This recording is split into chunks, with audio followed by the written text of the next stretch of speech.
Hello everyone, my name is Daiga Heisters. I am the Interim Head of the Parkinson's Academy and welcome to the webinar today at Delivering an Optimal Parkinson Service. We're delighted that so many of you want to join us today. This is obviously a very hot topic and we're delighted that we have some excellent speakers to talk us through what they've learnt and how they've continued to provide a great service for people with Parkinson's. And we are also very thankful to AbbVie for sponsoring this webinar. So we have a two-halved session this afternoon. We're going to start with the Parkinson's Academy webinar, and we will then continue on with the AbbVie satellite webinar. And I will now finish talking and hand over to our first speaker this afternoon, Dr. Raha. Thank you, Daiga. When the first pandemic, the first tranche of pandemic hit us, we were completely grounded. And myself, Louise, Ebenezer, and one of my other colleague, Shalini Rao, we have been running the Parkinson service in South Wales, Bridgend, for the last 20 years. So initially, everything came to a total stop in March, April. And what I have done in two different quarterly periods, my talk. The first was from March till May, the first pandemic. All our routine clinics were cancelled and new patient waiting list went on hold, including those who were going to be seen on the week of lockdown or the next week or week after. And we first didn't know how to go about it, particularly for the new patients. But for follow-up patient, Louise and myself, we initiated telephone clinic. I was redeployed in an acute care of elderly ward in a non-COVID area to manage the ward 3 days a week, which I work at the moment, and try to do some telephone clinic in the afternoons and be available for any ward opinion or helping the juniors. This went on up to July. We tried to structure ourselves a bit more in terms of telephone clinics. And some of the new patients telephone clinic I did were restless leg syndrome or RBD, which you can get a reasonable history on the telephone clinic from the GP letter. We were unable to do cognitive assessment, as you can understand. An initial period, there was no home visit allowed, but Louise will come into that later on. And our radiology department put a hold on all CT head MRIs and DAT scans.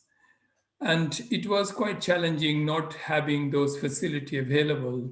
All the new patients were on hold at that time, but the follow-up patients, some of them needed CT head and MRI for various reasons. Telephone clinics, particularly those with mild to moderate cognitive impairment, was sometimes challenging. Only could be carried out in the presence of relatives. Louise couldn't go to any of the care homes, and carers were busier with other pandemic issues, as understandable. Number of patients consulted with the telephone clinic were actually less than real clinic visits, because before the pandemic, we ran 2 days a week. We ran parallel clinic between 3 clinicians as new and follow-up. And in addition to that, Louise ran her community clinic 3 times a month, plus home visits. Our physiotherapy and occupational therapy, as well as speech therapy services, almost disappeared in first 3 months of the pandemic. And on the top of this, we actually lost our day unit with nursing support and a structure to run our service from there In that unit, we had facility for doing prolonged lying standing blood pressure, basic autonomic function test, 24-hour blood pressure recording management, as well as ApoGo challenge and PKG monitor fitting. So all those disappeared, as did the new patients education program. Between June and October, we became a little bit more organized, and we were offered virtual clinic by Welsh Assembly Government through our health board, which is called Attend Anywhere. But to start any clinic, we had to do the standard operating procedure and quality improvement assessment on every aspect of our service. Louise had to do it separately for her community clinic. I had to do it for hospital clinics. And following filling up this form, two senior managers and their unit head decided, as per points scored on the procedure, whether it was essential for the service to restart. Once the Attend Anywhere was offered and we were trained into that, and our laptops were updated towards the end of June, we started this from first half of July. And this virtual clinic did help tremendously, particularly for selected group of new patient, tremor dominant PD, and those who had balance and gait problem, which we can examine on video. But in spite of that, only 40% of patients who were contacted could actually access the Attend Anywhere clinic due to their technological availability and technical know-how. Older patients who were cognitively challenged resorted to telephone clinic only. And following the standard operating procedure and QIA, our face-to-face clinic started. So what we have learned so far, we have to be adaptable in this pandemic. We have to adapt to a new technology and learn new technology. I personally found it a bit challenging, particularly Attend Anywhere. And we have to modify our consultation style, see patient's environment, and then modify our consultation. Some of us worked from home. I didn't work from home, but my other colleague did. And tech reliability on both sides. While doing Attend Anywhere, we got cut off several times and had to reboot the computer at my end as well as patient's end. But there were lots of advantages of virtual clinic. It saves their journey to hospital, is greener environmentally, and is safer, of course, in this pandemic for them not to come into hospital environment. And maybe in future we have to diagnose, we have got to start an education program through newly diagnosed patient, which has stopped at the moment through a virtual portal. Obviously, technological challenges will be still there. And whether the therapy session virtually can be done with patient practicing it at home. So service limitation downsides were, as I mentioned, cognitive assessment were difficult, if not impossible. We couldn't do ECG, postural BP, authenticated weight measurement other than what patient told us. 24-hour blood pressure tape I mentioned. Complex patient we couldn't see, as we have got complex clinics where we see patients together and need to poorly examine patient. They may have ECG, cognitive assessment. And we still have to do the paperwork, at least in our health board, we still have to mention in patient's notes and obviously GP letter. And we do have a portal for all our Parkinson patient called Patient Care, where all the entries go in as well. So this generated a little bit extra work. I felt that certain group of patients were being defranchised, particularly those who were complex and cognitively challenged. All our research projects stopped. They haven't started yet. Our recruitment stopped in one of the ongoing Grayling study. And on the top of that, human contact with psychological support, reassurance, possibly is not the same as telephone or video clinic. Our managers feel that the video clinics are panacea for everything. We try to remind them that this is not panacea for our group of patients, which are mostly elderly, complex. They have got cognitive issue. They have got problem with um, typing or logging or using their fingers. And these are all issues. There may be an opportunity to expand and have more new patient contact through face-to-face and do the follow-ups through virtual clinics. Hospital visits for routine clinic will certainly go down significantly. There is also an opportunity to answer urgent problem with a video chat with the patient, family, carer, giving more assurance and confidence rather than just a telephone call. There is opportunity for community services like dietitian, physiotherapist, social worker who are already using the video portal to discuss and advise patient. Patients on advanced therapy and limited mobility may benefit through virtual consultation. This is just a small graph to show the number of contact between March and September in our database. If you look at the December to February, December 2019 to February 20, of course, usually in January, the brown one is January. January contacts are always more than December because of Christmas break and holidays. But if you look at the blue bar, March till May, this is March, April, and May. This is the height of the pandemic in May. And then again, June to August, June, July, August, when the pandemic first wave did settle, the consultation numbers fell.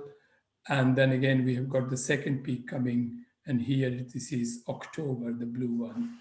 So it has gone up, and all our contacts are recorded, including email, telephone call, or any interaction with the patient, even by secretaries. So there have been significant changes in number of contacts, and we are more than happy to see what other places feel about this pandemic and discuss it in our Q&A. Thank you. Okay, hello, I'm Louise Ebenezer. I've been Parkinson's nurse for many years. I'm going to talk about the change in services from a nursing perspective. So there's been many changes for all of us due to COVID. And in previous webinars, I've discussed how we've managed patients and how we've managed telephone consultations, how we've managed our services. So I'm not going into that. I'll just give a little background and then I'll talk about what we're doing now and what the future may or may not hold for us. So the biggest problem, I think, for a lot of nurses was redeployment right across the UK. Some nurses just had their services stopped completely, and we were redeployed either into intensive care or into district nursing services, or maybe they only worked 2 days a week in their own Parkinson's service and then were redeployed in services for COVID, which is understandable. However, this caused a lot of problems for our patients. I know some services had to fight to keep their Parkinson's nurse going. I managed to work Monday and Friday purely for Parkinson's, but the rest of the week I was redeployed doing other jobs. But that didn't last that long because I had so much telephone contact off patients and families in such distress. I put a risk assessment in and I started doing home visits in the May because I just didn't know who I was talking to. I didn't know if it was the patient I was treating, if it was the family I was treating, if there was sensory impairment from the relative rather than the patient, whether it was cognitive, if it was deafness. There were an awful lot of problems. There was also a problem with families, multi-generational living, whereas before it may have been just the husband and wife managing their Parkinson's together, maybe a daughter or son had gone back to live with them to help them cope. And what was a real insight was how much the patient had hidden from their families, on how disabled they were, or how dependent they were on their loved one for care. They also had hidden any cognitive problems. So that was a big problem for lots of our patients. And surprisingly, or maybe not, abusive relationships were highlighted. So we had a lot of referrals for safeguarding, and it was really important to go out and see these patients to see what was going on. Because as you can imagine, going from 2 people in the home and maybe going to daycare, having sitters in, being able to go out and do your shopping, to having 24 hours a day with the same person, the carer was becoming very, very burdened, and it was very difficult. Interestingly, in this time, massive amount of emails from social workers who were working from home, were having phone calls from the patients and relatives, but weren't actually seeing the patients, were sending us emails and telephones. Can you go and sort the patients out? Which as nurses we do, because that's our role. But that was another challenge, and I still can't get my head around why in this COVID pandemic that nurses are allowed to go and see all patients, but some therapists only see them via video link or telephone link. And I know I'm being a little bit facetious there, but I can't stop myself. I'm really sorry. There are some positives, because the acute community teams and the reablement teams in the community carried on working. So we had better joint working with those, because we could refer patients to them and then maybe see them jointly, or the communication improved, so we had better outcomes for the patients. We've had new ways of working, simply that we've gone back into scrubs. I change them twice a day, because if I'm going out to see patients on the wards, I have my scrubs for hospital, and then if I go out into a community clinic, I change into another one for safety of patients. It takes longer because we have to doff and don wherever we see patients, whether it's in a community setting, whether it's in their own home, whether it's on a ward. So everything takes much, much longer. Our telephone consultations are face-to-face consultations take much longer, purely because you've got masks on in a face-to-face, and with sensory impairment, it's harder for patients to understand what is going on. So there's an awful lot of things that we need to take into account. And half the sessions that we were doing were giving patients reassurance, signposting them to where to get their medicines, where to get their shopping, and all the basic things. And we've got that on a checklist that's on the Neuro Academy site already. When I started doing the home visits in May, the relief on patients' faces that we were still around and were still able to help them was enormous. And the families still appreciate how much support they get from the Parkinson's disease nurse. Our patients were deconditioned because they were barely going out. They weren't even going for walks.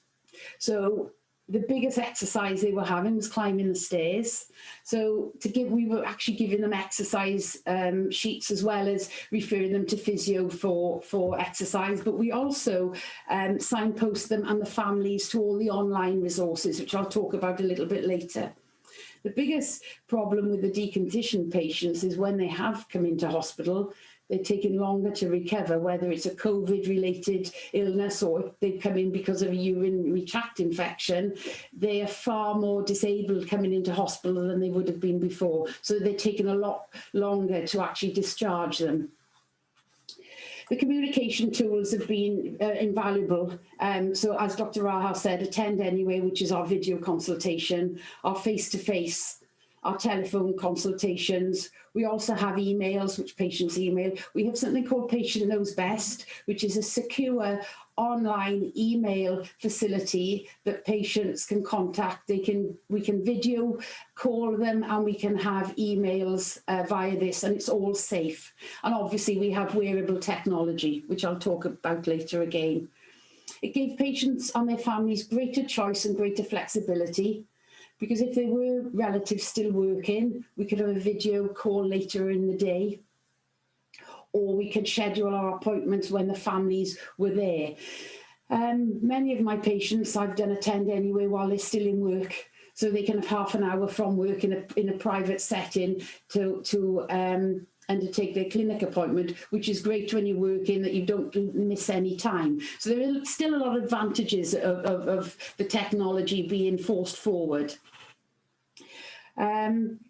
Our disadvantages was a lack of technology for some of the patients, and I think personally that's irrelevant of age. I've done attend anywhere with 90-year-olds, but I've got 40-year-olds that can't do it. So I think it's not about age, it's about people's ability and what technology they have at home. Sensory impairment are the hardest ones to deal with, whether they've got cognitive issues, whether it's them, the patient, or their spouse, whether they're deaf, whether they've got speech issues, and very many of our patients have quiet voices. So trying to speak louder, our voices are muffled behind a mask. So very often it can be better to put a visor on when you're speaking to patients face to face, because how many of our patients actually lip read rather than just listen to you because of their deafness? I have a patient that is, both him and his wife are both deaf and don't speak, and the daughter is always there to sign for them. But again, I have to wear a visor so they can lip read when I'm talking to them. So you have to be more aware of our sensory impairments and just give people a lot more time. So as opposed to seeing 8 patients in a clinic session, it's down to 4. So waiting lists are going up slightly, and times between clinic appointments are extending. Where we used to do 3 to 4 months, we're probably doing 4+ months, but the patients still have access to us. They still have telephone advice in between as normal.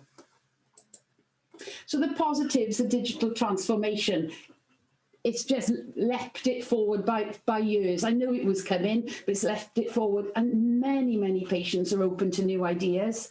We have a lot of patients who don't want to come into hospital. They're very fearful. We're in a high COVID area, unfortunately, so they don't want to come into a hospital setting. Even now, we're based in outpatient, so it's far quieter. So they love that they attend anywhere.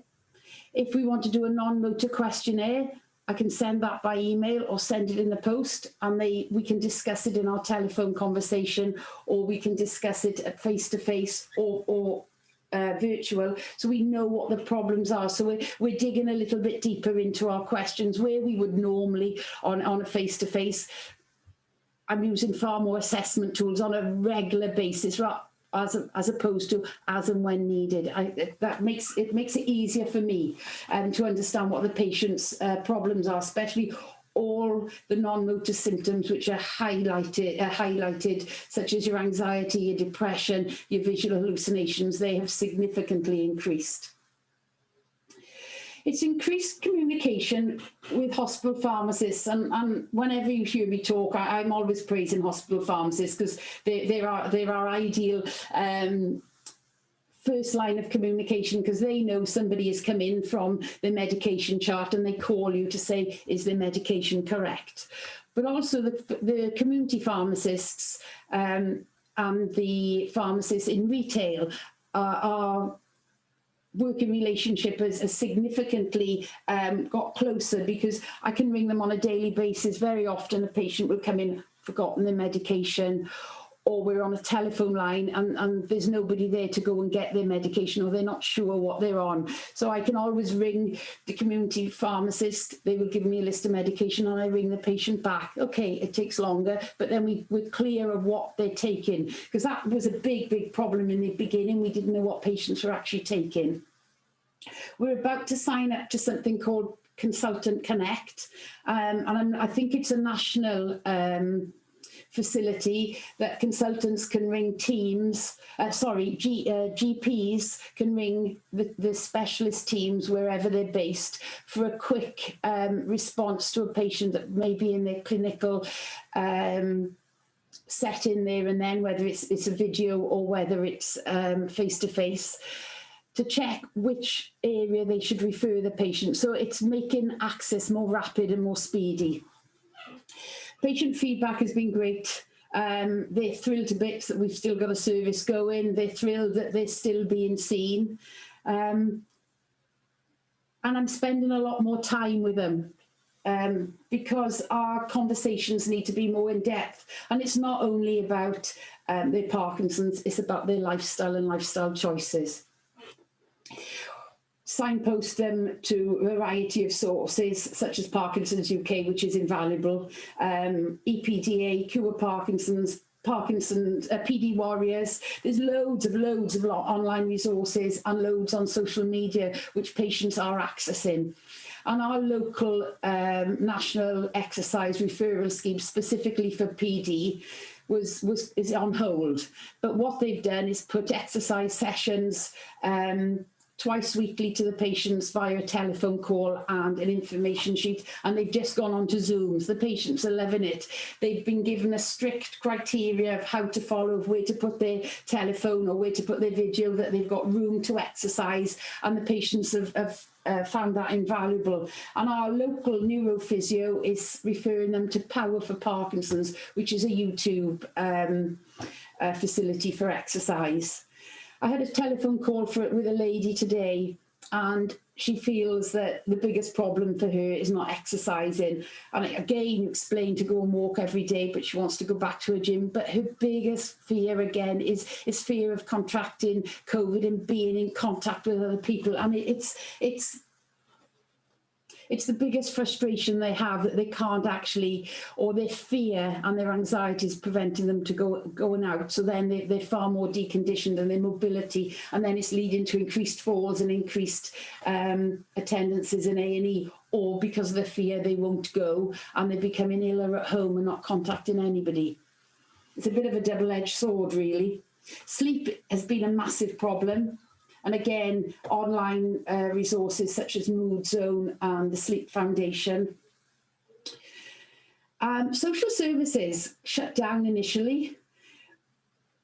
And the day centres that the patients went to relieve the carers, instead of having a daycare setting, what they did, they came out to patients' home and did their shopping.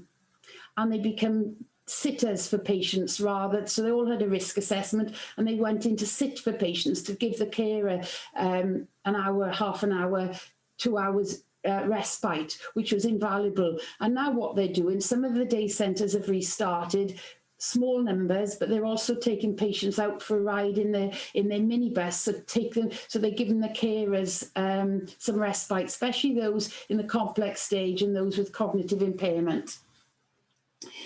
Moving on to wearable devices, not everywhere has PKGs, but they've been extremely helpful. We either put them on in an outpatient setting when the patient comes into clinic, or we can send them out and the patient then sends them back, and there's full instructions. And we've got a better idea of what's happening. And I'm sure the next session we'll talk about that with the non-oral therapies. But what we've got to think about is infection control when they come back.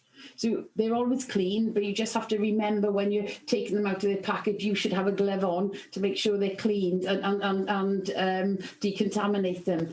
But some of my patients are wearing Fitbits and some are wearing smartwatches. And I had a consultation with a patient about his sleep and how fragmented it was. And he knew it was fragmented because of his Fitbit. Put him on some melatonin, and his sleep considerably improved, and he could see it from his Fitbit. So that also helps. It's not only about PKG, it's about all our wearable devices. It doesn't have to be Parkinson's specific, but patients then can monitor what's going on night after night. Whereas somebody says, I haven't slept all night, they may have got up once or twice to go to the toilet and think that isn't a good night's sleep. Whereas actually when they look at their wearable device, they've seen they've had a decent night's sleep. And I think that's invaluable. And I actually think wearable devices and smart kit is the way to the future for remote accessing for patients. So there are lots of issues also. Whether we're doing education has been a big problem.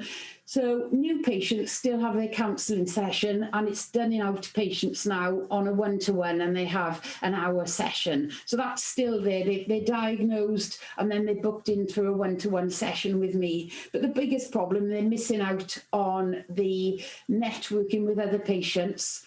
They're missing out on the group exercises. They're missing out on all the education that goes around our education programs, which all the nurses undertake.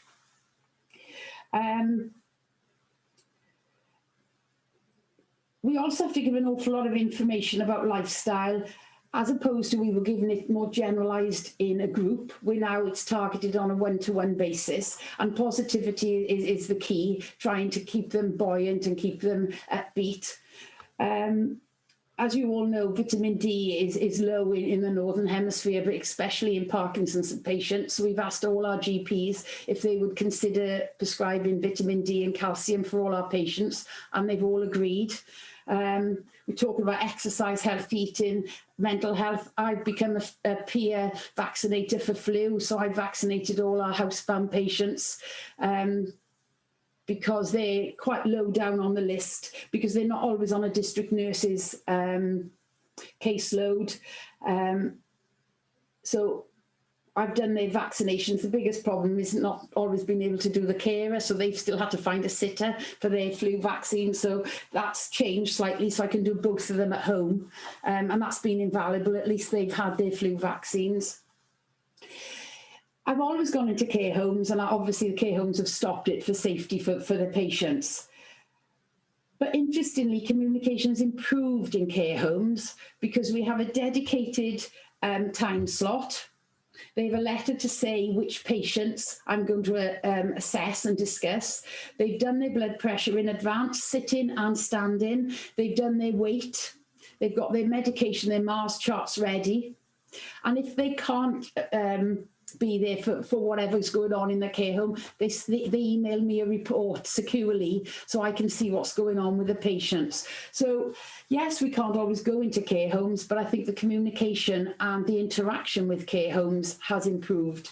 And what's been able to be done during this pandemic is target education for specific carers and to highlight the problems of specific patients in care homes, especially if they've got a particularly complex patient who's got really marked autonomic dysfunction, and you've got to talk about blood pressure and they've collapsed, and as opposed to dialing 999 and getting them straight into hospital, giving them advice of how to deal with it. Again, with carers in the social setting in people's homes, you can target some of those. So if a patient has had a few recurring admissions to A&E or more telephone contacts with the GP, because we've got improved communication and team working, I can go in and actually target some medication for those carers around the patients that they're seeing, especially if they're more complex. So again, trying to prevent unnecessary admissions anyway, but especially in this climate. Our acute community teams, which are with nurse pracs, physios, occupational therapists, and a virtual consultant, have been invaluable. So if a patient has gone off their legs, they've gone in and sorted patients out. They've had IV fluids, they've had IV antibiotics in the community, again, minimising hospital admission. Our mental health has gone through the roof. Hallucinations have gone through the roof. Safeguarding has gone through the roof. And again, we've got better links with mental health. They're far more proactive. They're responding, even though their workload has significantly increased across the board with all illnesses. They've actually responded extremely well to our patients. And again, it's a lot more team working. So there's a lot more positives as well coming out of COVID. What's also highlighted to me, advanced care planning. We've always talked about advanced care planning in our education groups. When there's a group of patients, they don't feel it's targeted just at them. What's happening now is because of COVID, talking about COVID, they've had time to sit with their families and discuss what the future is. So advanced care plan is even easier to talk about and discuss and actually manage. What do you want in this situation? What do you want to do if you contract COVID? What do you want to do if your Parkinson's deteriorates? Lasting power of attorney is all put in place for far more patients, far more earlier than it was on a normal day-to-day work. Non-oral therapies. I've commenced apomorphine pumps and pens during the pandemic, and that's easy because we do that ourselves. We do it in our own unit here in Bridgend, whereas I know in England in particular, you've got your 19 specialist services, and they do all the non-oral therapies, but I've managed to go into people's homes and set up pumps. Our DBS referrals have continued in Bristol, and people have had their battery changed. In the beginning, it was slow and stopped, but now it's working as it should be. Duodopa is slightly different. I can talk from a Welsh perspective that, again, we do that locally. We haven't had beds, we haven't had the gastro team. Things have been a little bit more challenging for that. Availability of resources. So that's the most difficult one. But apomorphine and DBS have gone on as normal. And I know the next session will talk about Duodopa, so I'll leave that there. Palliative care has continued. And again, the biggest problem, I think, is identify somebody palliative care over the telephone, or you've had lots of telephone calls from a GP or a district nurse. They're not quite sure if the patient is entering palliative care. So being able to go out and see them and say, yes, we're in the palliative stage, or we're coming towards end of life, because not everybody recognises it in a care home or in a community setting. And again, much better communication with our primary care services. And to end, what is the future for us? Well, I think we have to be more flexible. Where will our base? Where will we base? Does it matter? Are we in a hospital? Are we at home? Are we in the community? I think for the future, it doesn't matter, because we've got so many new technological changes that we can assess patients in.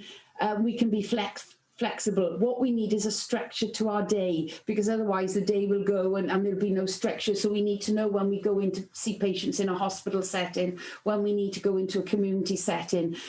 There's no right or wrong, but it's being able to manage the workload for ourselves. But I think the key is being flexible. And I know some nurses only work in hospitals and some only work in community, but I'm privileged that I work across the board, so I can be extremely flexible. Education is my big worry. Yes, webinars like this are great and they're really informative, and you learn an awful lot from them.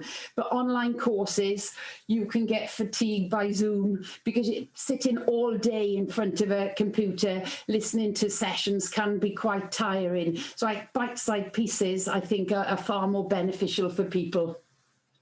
Research needs to continue, and we need to look at outcomes of patients from COVID and what's going on, but also all other research needs to restart, and we need to risk assess who we can put into clinical trials. I did have, I know there are some clinical trials still going on and everything is risk assessed. I think as nurses, we need to benchmark our services against each other to see what has happened during COVID and what we plan to do for the future.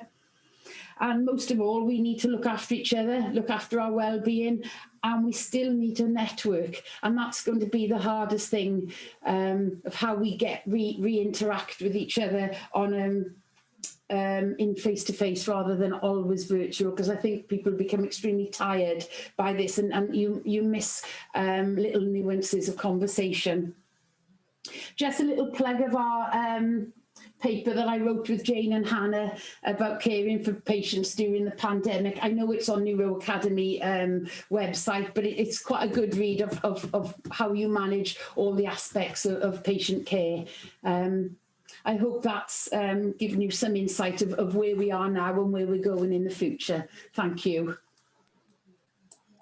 Thank you, Louise, and thank you, Dr. Raha. A quick question from Nikki Stapleton, who is a Parkinson's nurse, as you know, Louise, about doing response tests at home. Sandip's already answered that you do that with selected patients, but it sounds like, Nikki, you're a little bit hesitant about starting this. So any reassuring words, for Nikki? It depends if you work in a team, or you work alone.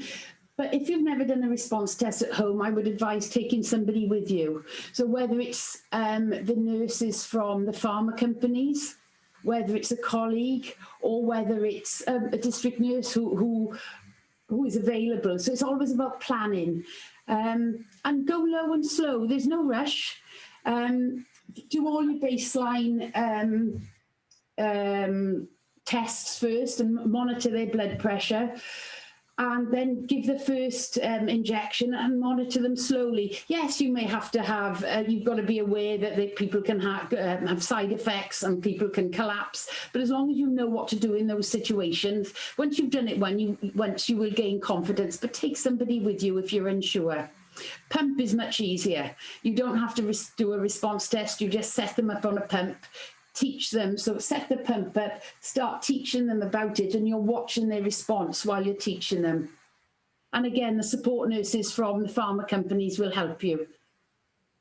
One of the important thing is that you need to make sure that the patient don't have persistently low blood pressure in clinic visits.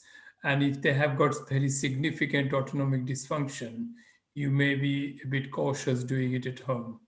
Yes, yeah, you risk assess every patient before you do it.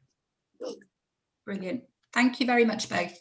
And just one more question, I'm afraid we've only got time for, and it came in earlier, and it was about how, and I think you covered it in the challenges, Louise, but maybe it's worth reasserting. How do we go forward with making sure that people with Parkinson's do get that access to the MDT? Be it virtually? I think we've got to make sure we haven't had patients slip through the net, because I am fearful that some patients may have slipped through the net. But I think we've still got to continue with our consultations, however they are. And I've done a telephone clinic this morning, and I've referred two patients to physio straight away. So knowing what your services are in your community, whether you've got a neurophysio based in a hospital, or whether you've got neurophysios in the community, or you can signpost patients to an online therapy. So what our physiotherapists do, as do our occupational therapists and the speech and language therapists, they screen patients first with a telephone call, and then depending on what the problem is, we give them a virtual video call, or they will go and see them in their own home, or they bring them into an outpatient setting, because all our appointments are in an outpatient setting now, and it's easy enough to book those sessions. So I think it's key that whatever problems that we address, we need to signpost them to the relevant therapy. And you need to know what's in your area. You need to build up a portfolio of therapists that are out there. Brilliant. Anything to add, Dr. Raha? No, I will totally agree with you. Maybe that now we know how the Attend Anywhere and the virtual clinic works. We can get the MDT team to do a virtual clinic at the same time, remotely with the patient. That's probably the next line of action. Brilliant. Thank you very much, both.